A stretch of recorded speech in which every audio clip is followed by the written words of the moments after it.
Item X.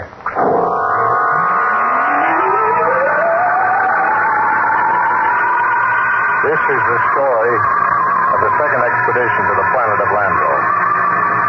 I am recording it for any future expeditions which might land on this God-forsaken sphere, in the hope that they may learn from our tragic example. As I write, there are 2 of us left. 2 out of an original complement of 180 men. One of us, myself, will be dead in less than 27 minutes. As for the other, heaven have mercy on him. This is how it happened.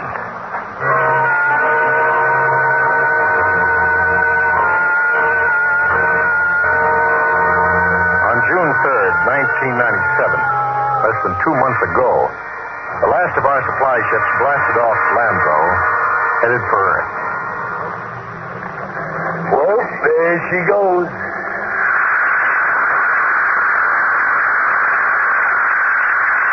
Like a big-bottomed bird, huh? Like to be aboard her, Thaddeus? Me? Listen, Captain, I've been kicking around with you from one planet to another for so long now, they're all getting to be the same. Not this one, Thaddeus, not Landro. No, maybe you're right there. I've never been on one like this.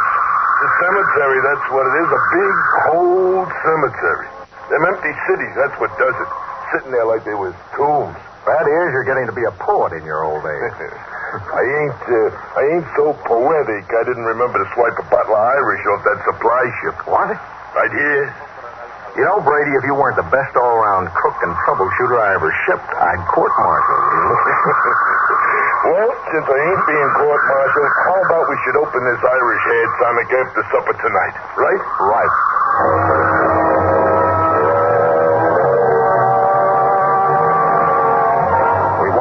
To the cluster of plastic huts we call the base. It was beginning to freeze up in that purplish glow that settled across the planet. Yes, it was like a cemetery, all right. A cemetery of dead cities. We walked past one of them, a huge plastic dome with tall, graceful buildings, atomic power systems, vacuum conveyors. All perfect, all deserted, all ominous. How had it happened? Nobody knew for sure. But the best guess was that the plague had frightened the original inhabitants of the planet so that they had piled into rocket ships and headed for some distant planet. I often wondered why a civilization so advanced as Landro could not find a serum to beat the plague. Well, maybe the Aborigines back in the hills knew the answer. Those strange, ugly little people who had taken to the caves the day we landed. All we knew of them was what we found in the anthropological report of the expedition which preceded ours, and an occasional glimpse by someone on a hunting patrol. When I reached my shack, Morgan, the expedition surgeon, was waiting for me.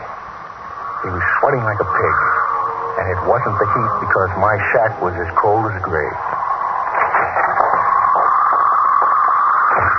Good evening, Captain Morgan. What brings you here? Doctor? A matter of the serum, sir. What about the serum? It's just that, well, it's no good.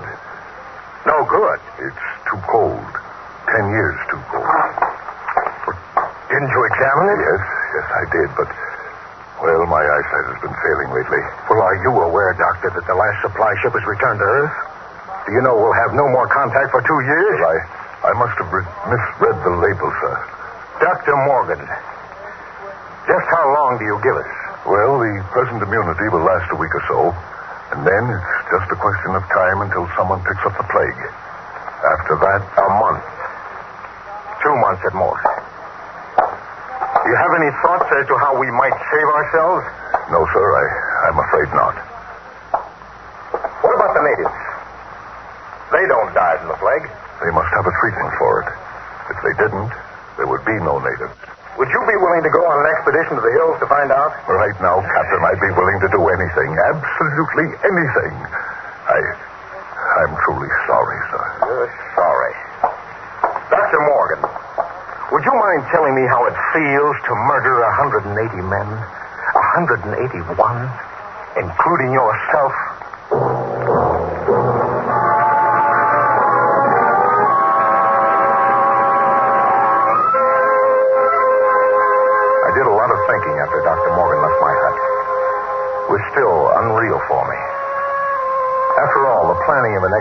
was no simple thing. You put into it the results of years of training and experience. Every man on my crew was handpicked for his skill. And yet a simple thing like a myopic surgeon misreading a label could blast the whole thing. Yes, it was a shame. I did the only thing I could think of. I yelled for Battier's break. Lady, get your carcass in here and hurry it up. Okay.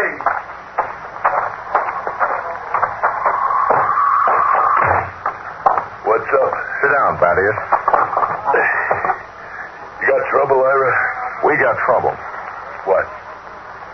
The serum's no good. What? Morgan forgot to check it. It's 10 years too old. Holy jumping snails. You're going to court martial? Well, it wouldn't do much good. We'll all be dead pretty soon unless somebody figures something out. Why did they send these civilians with us? Well, it was a mistake. Anybody can make a mistake, only this was a big one. Ira, what are you going to do? Well, there's only one chance. One chance in 10 million. What? The natives. Them cave rats, what good can they do us? They don't get the plague. So? So maybe they know a cure. Oh, listen, those gimpos don't know nothing. Take it from me. It's the only chance. Okay, let's get a few of them and beat it out of them. That's why you're here. Shoot. How'd you like to come along on a little expedition up to the cave country? That's a good way to die young. We die young anyway. Okay, what's the pitch? Now, we don't dare let the rest of the camp know. It would knock our morale to pieces. Who's going? You, me, the doctor, and Faulkner. Faulkner? Listen, Ira, he's worse than the doctor. I know he isn't exactly the man for a hunting trip, but he knows more about the native culture than anybody here. He's the only one who's completely familiar with the records of the first expedition. Okay, so it's me, you, the doc, and Faulkner. When do we start? Tonight, in half an hour. Now, we should reach the cave country by tomorrow. With luck, we'll be able to find natives before night. And then the fun starts. You know, Ira, them gimpos don't exactly love us. Nobody loves us, Battiers. That's one of the great paradoxes about this job. We come here to help them, to civilize them so they can live like human beings instead of pack rats, and they run off to the hills and hide from us. Like we had the... I almost said plague. Okay, Battiers, get the doc and Faulkner.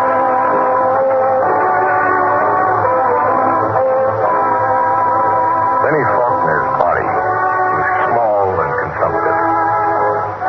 But he had a good brain. He was the best anthropologist the Interplanet Institute could recommend.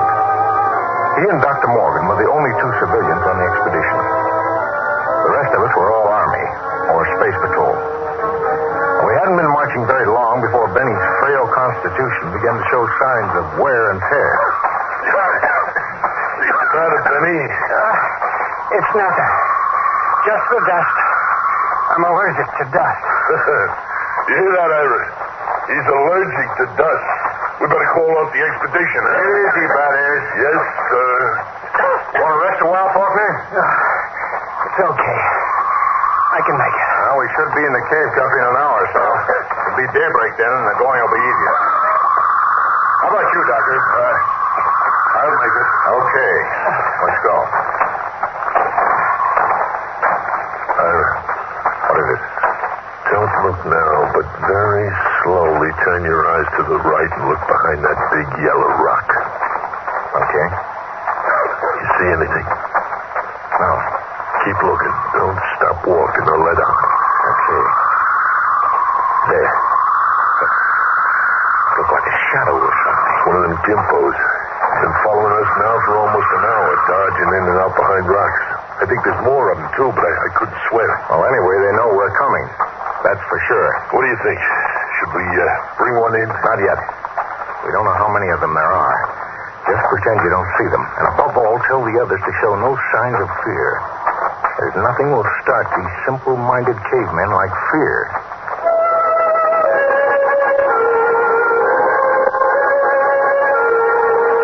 That was it.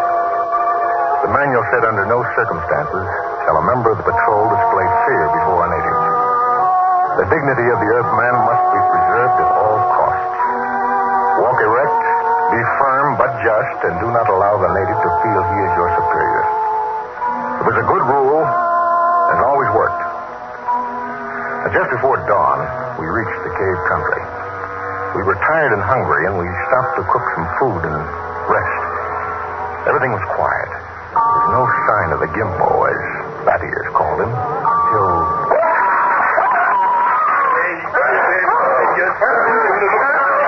Come on, boys, break these shots. What's the trouble? Look at the Ira. There can't be one of these Gimpos sneaked around outside the tent. He almost slit my throat with one of those stone knives he did. Yeah. Bring him into the light of the fire where we can get a look. Yeah, right. Faulkner. Yes, sir? Try to establish some communication. All right, get it. Yeah. Look out. Now, no need to knock him down, Battiers. That's the only language they understand. Faulkner, see if you can reach him. Okay, Captain. I'll need a drum of some sort. A what? Well, I find they communicate with one another through a very primitive kind of vibration of the tongue. Now, the closest I can come is a series of drum beats, a sort of a Morse code.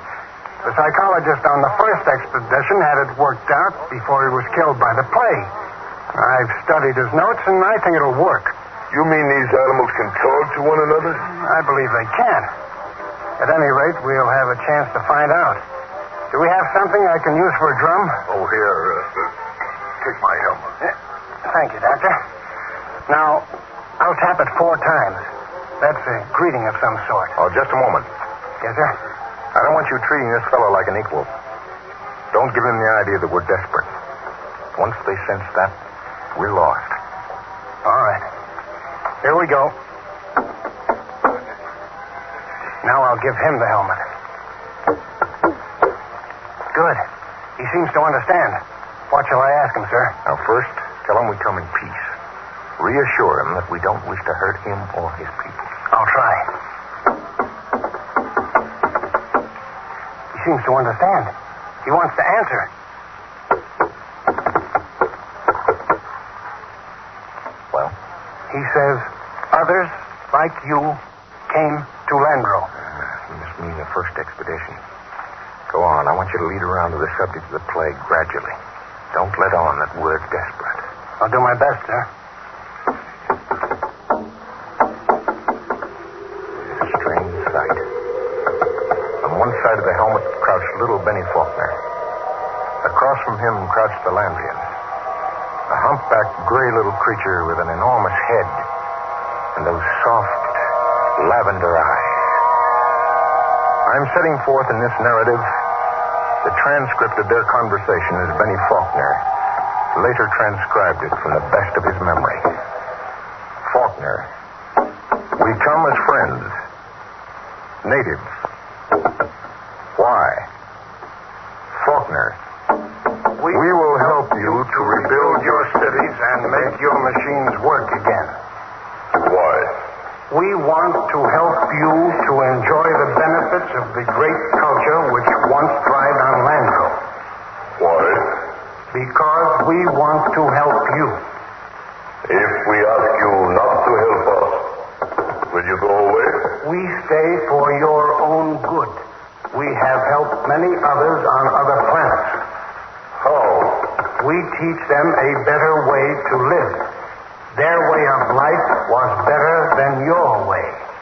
Have you tried our way? Why were your cities abandoned? Was it the plague? Yes. Do you still fear the plague? Yes. Do any of your people become afflicted? Some? How do you treat them?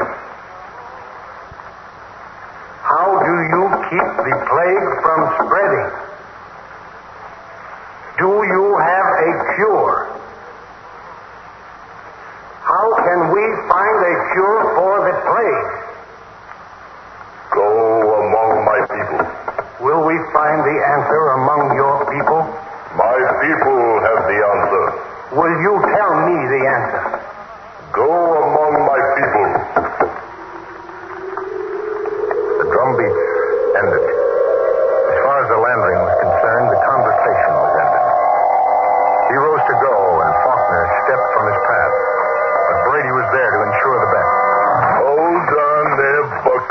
ain't going no place. Don't maltreat him, Brady. What do he say, Benny? He says his people have the answer. What do you think? Well, there may be some truth in it. He says some of his people still get the plague. That must mean it isn't a question of immunity. They must have a cure. Well, he wasn't clear on that, Doctor. And they must have a vaccine to keep it from spreading. Does he know? Evidently not. I could beat it out of him. I don't think he's lying. Well, that leaves it up to us. Now, the first level of caves are on top of that cliff about a mile ahead. It's a trap. I'll bet my last dollar on it. Maybe not. We'll have to risk it. Now, wait. Yes, Doctor. Let me go. I got you all into this. How will you talk? Well, Benny here can give me enough of the code so I can ask the big question. All right, Doctor. We'll wait at the foot of the cliff. Now, you go on ahead. If you aren't back down in 3 hours, we'll come up after you. What about the Gimpo we've got? Now, we'll hold him as a hostage to ensure the doctor's safety. Now, if the doc comes back all right, we'll let him go. Your job, that is. A pleasure. Don't kick him. Natch. But if he gives me any trouble, I'll take a shovel to his bottom. You can count on that.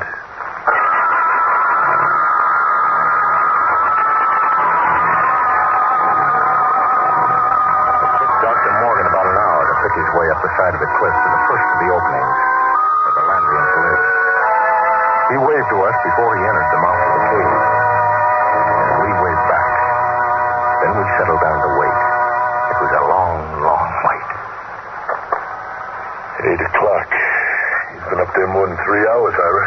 We'll give him a little more time. It's getting colder. Now keep the fire going. You think we'd have heard something by now? If they was going to knock him off, I mean. Oh, not necessary. Wait. Look. Up on the cliff. That's the doctor. What's he running for? I don't know. He looks scared. Crazy fool. If he don't look out, Doctor! Dr. Morgan, look out! Look out!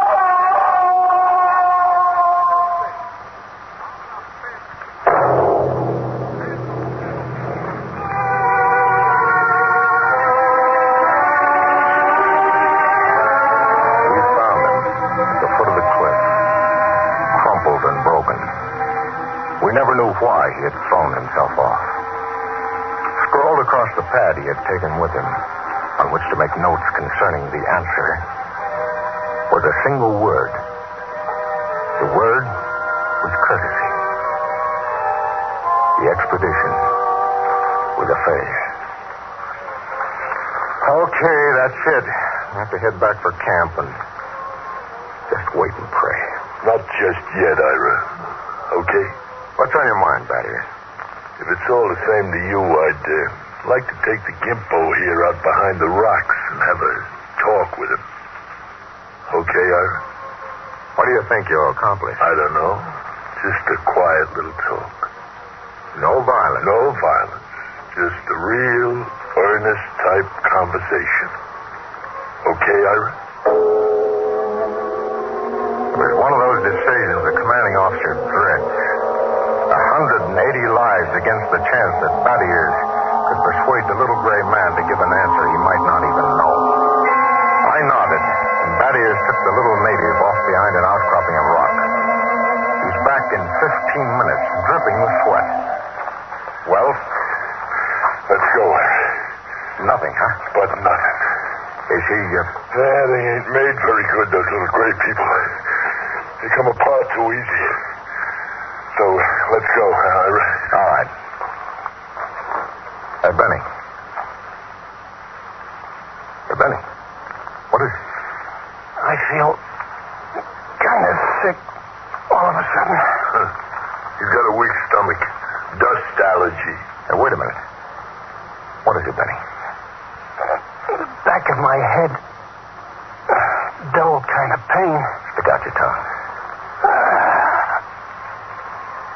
Give him a hand, Battiers. We've got to get him back to camp. What is it? I'm not sure. But that blackness on the tongue and the headache, it could be the plague.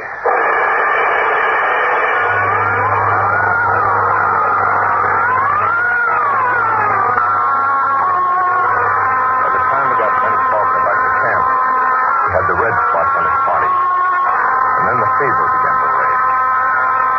It was a plague, no mistake about it. Before morning, Collins, the supply sergeant, had it. Then it was Teapot. After that, the men went down like tinder. They screamed and moaned. And then they died. Tom? Hello. That is. Ira? Have a drink. It's the last of the cough medicine. Yeah.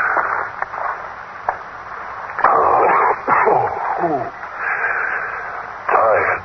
Oh, man, I've never been so tired. What's the count? We lost 6 more today. 6. That makes 29 dead.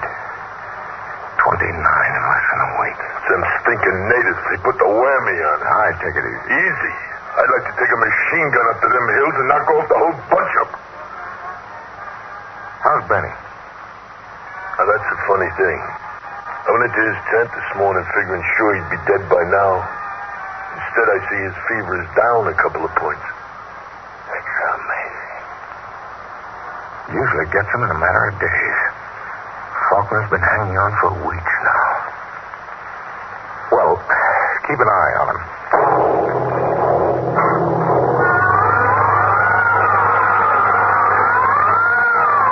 It was a nightmare of eternity after that. Ceaseless round of caring for the stricken and helping with the graves and writing in the book the names of those who died. Sleep came in snatches or when we were so exhausted we couldn't stand. Then one morning, Thaddeus Brady dragged himself into my shack. Sit down, Bat. What's it count? 6 left. We buried the chaplain today. You got a cigarette? Yeah, sure. How's Faulkner? I don't get it. Still alive? He's getting better. He's sitting up. Holy mackerel. This is a good cigarette. Like any other. No. Oh, this one's different, Ira. It's my last. What do you mean? Take a look at my tongue, Ira. See? Little black spots.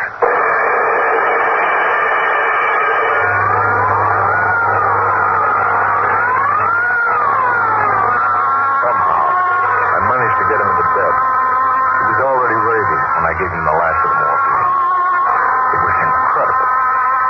Big, brawling, bat-eared Brady, tower of strength, lying sick and whimpering on a cot. I went out on the moors to think. The sun was a dull red glow. Cold breeze was up. The planet at Landro was an emptiness. I thought about Thaddeus and Dr. Morgan and Ben Faulkner.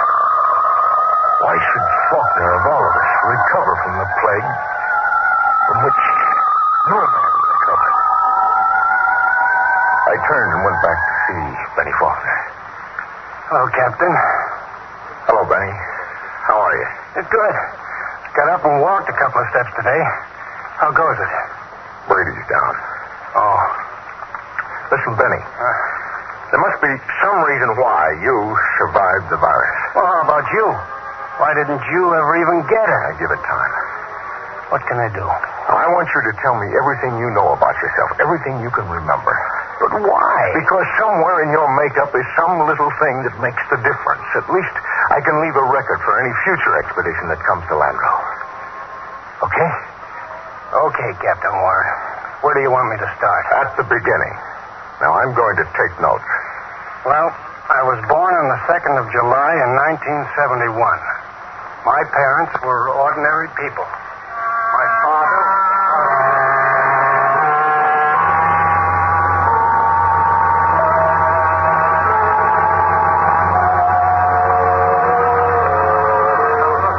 I told you everything I can remember. For 3 days now you've questioned me. All right. I'll take it from where the natives started to walk away. You stepped out of his path and Brady grabbed him. Okay, so I stepped out of his path. Why? What do you mean, why? Why did you step out of his path? Well, why not? Courtesy, that's why. What's the matter? Courtesy. Funny. That's the word that Dr. Morgan had written in his notebook. Well, I don't see... I don't either. Hey, tell me, why should you want to be courteous to a native? Why not? What about maintaining your own dignity? Are you talking about dignity or arrogance? Look, I don't get this at all, Captain. You're familiar with the records left by the first expedition, Benny. What happened with the natives? Well, the natives were friendly enough at first, but after a while they went back to the caves. And when we got here, they wouldn't come near us, right? Right. Yet we came to help them. So what? So maybe this, Benny. Maybe we were all wet in our deductions. Maybe those cities weren't deserted centuries ago after all. Maybe these little people up in the caves are the same people who used to live in those cities. Well, why should they leave? Well, maybe they found out the big cities weren't the answer. Maybe they found out that civilization doesn't necessarily bring happiness. So they just packed up and left. Returned to the simple life. That doesn't make sense. You're forgetting the plague. Benny, what is the plague? Well, I don't know. I think the plague was nothing more than what we know as greed and arrogance. Captain, you're going off your rock. I think maybe we were in line to die of it, even if the serum had been good. Well, it violates all the laws of Earth. We aren't on Earth. We're on Landro. A planet a million light years from home. Now, why are we trying to take these primitive, happy people and make them like ourselves? Why are we trying to mold them, to convince them that they belong in cities, that they should be building better can openers instead of just enjoying human relationships? Why, Benny? If that isn't sheer, stupid, crazy arrogance, my name isn't Ira Ward.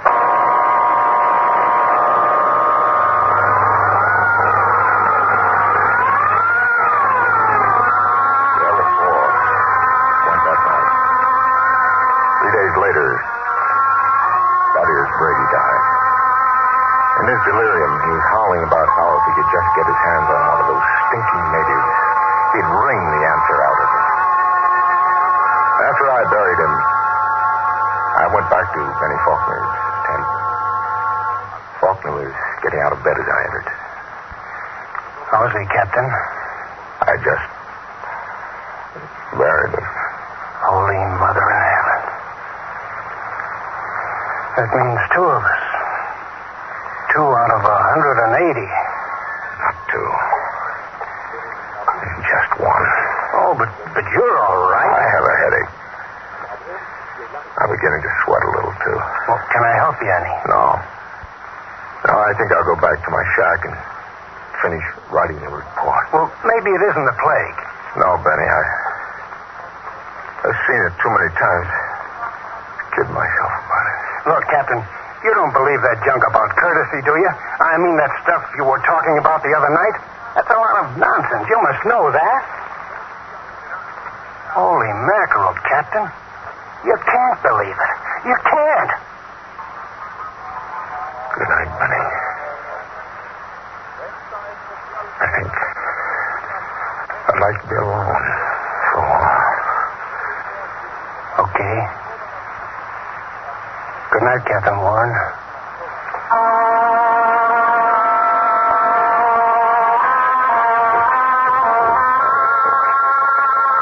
I'm turning it over to Benny Faulkner in the hopes that he will be able to transmit it to any other expedition commander who contemplates exploring the planet of Landro. The fever is beginning to mount now. My hands tremble as I write. The end should not be far off. You see, I didn't have a chance. I stepped out